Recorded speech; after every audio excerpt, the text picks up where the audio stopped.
D'après les experts, la structure de chaussée représente près de 25 à 40% du coût des travaux de bitumage d'une route et peut aller jusqu'à plus de 70% pour certains travaux de réhabilitation routière. C'est dire que la composition des couches de chaussée et leur dimension constitue un élément important dans l'optimisation du coût de construction routière. On ne peut pas vraiment dire aujourd'hui que nos ingénieurs ne savent pas dimensionner les routes. Mais selon la spécificité de la route, il faut savoir quels paramètres, n'est-ce pas, utiliser.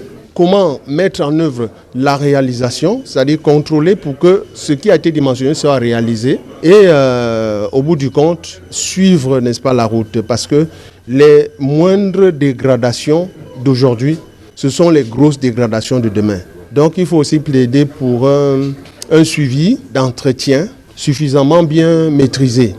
Et je peux même dire par anticipation, parce qu'il ne s'agit pas d'attendre qu'un trou se développe d'abord avant que demain on vienne, n'est-ce pas, constater que ça a coupé la route. Des experts de tous bords sont sollicités et examinent avec les responsables du ministère des Travaux publics les solutions idoines pouvant permettre de tirer les coûts des constructions vers le bas, tout en assurant la durabilité des infrastructures réalisées. L'entreprise, l'ingénieur et le maître d'œuvre doivent, je peux dire, avoir un regard critique sur les données théoriques, n'est-ce pas, qui vont de document en document pour justement les transporter dans la spécificité du Cameroun. Et je pense que si cette analyse va jusqu'au bout, le Cameroun ne pourra que se féliciter d'avoir, je peux dire, une référence technique pour lui permettre de réaliser plus de routes avec les ressources nécessaires. N'est-ce pas, dans la zone littorale, on a de la pouzola.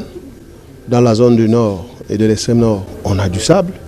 Dans la zone de l'ouest, du sud jusqu'à l'est, on a de la latérite.